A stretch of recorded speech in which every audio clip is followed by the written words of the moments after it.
24ல கேட்ட question mass of glucose C6H12O6 required to be dissolved to prepare 1 liter of its solution which is isotonic. isotonic என்ன சொல்லியிருக்கேன், ரெண்டு சொல்யூஷனுமே இங்கே கொடுத்துருக்க ரெண்டு சொல்யூஷனுமே எப்படி இருக்குமா, சேம் ஆஸ்மாட்டிக் ப்ரெஷரில் இருக்குமா, சரிங்களா, ப்ரெஷர் டிஃப்ரென்ஸ் இருக்காது. ஸோ அப்போ தான் நம்ம ஐசோடோனிக் அப்படின்னு சொல்லுவோம். With 15 gram per liter the solution of urea NH2CONH2 is given molar mass in molar mass in gram per mole. So என்ன சொல்கிறாங்க அப்படின்னா, உங்களுக்கு வந்துட்டு எவ்வளோ மாஸ் ஆஃப் குளுக்கோஸ் வந்து ஆக்சுவலாக தேவைப்படுது அப்படின்னு சொல்லிட்டு கேட்குறாங்க, சரிங்களா.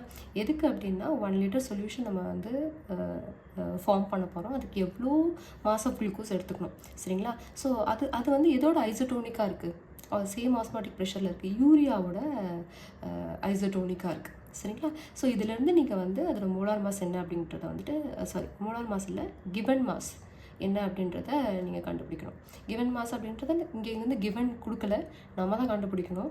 அதை நான் சொன்னேன் இல்லையா, வெயிட் பை மாலிகுலர் வெயிட் அப்படின்னு சொன்னேன் இல்லையா. ஸோ அந்த இடத்துல நம்ம கிவன் மாஸ் சொல்லணும், ஸோ அந்த மாஸ் தான் நம்ம இங்கே கண்டுபிடிக்கணும், சரிங்களா. ஸோ ஐசோடோனிக் அப்படிங்கிறது osmotic pressure is same at given temperature. So அப்போ டெம்பரேச்சர் அந்த பர்டிகுலர் டெம்பரேச்சருக்கு வந்து இது வந்து சேமாக இருக்கும் ஆஸ்மாட்டிக் ப்ரெஷர், சரிங்களா. ஸோ அப்போ பை ஆஃப் குளுக்கோஸும் பை ஆஃப் யூரியாவும் சேம்னு சொல்லி எழுதலாமா, ரைட். அதை எக்ஸ்பேண்ட் பண்ணுங்கள், C1RT C2RT, ஏன்னா இதோட கான்சன்ட்ரேஷன் வேறு இதோட கான்சன்ட்ரேஷன் வேறு, சரிங்களா.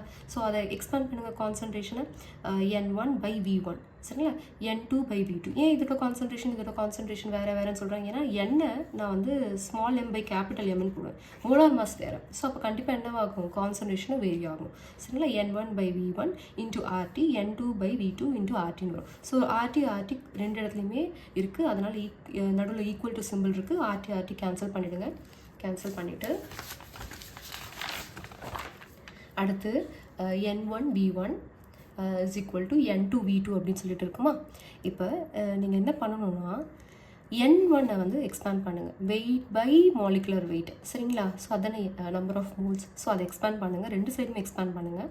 எக்ஸ்பேண்ட் பண்ணிவிட்டு நமக்கு வந்து வெயிட் ஆஃப் குளுக்கோஸ் தான் தெரியணும், சரிங்களா. 1ன்னு போட்டிருக்கிறதெல்லாம் குளுக்கோஸோடது, 2ன்னு போட்டிருக்கிறதெல்லாம் யூரியாவோடது, சரிங்களா.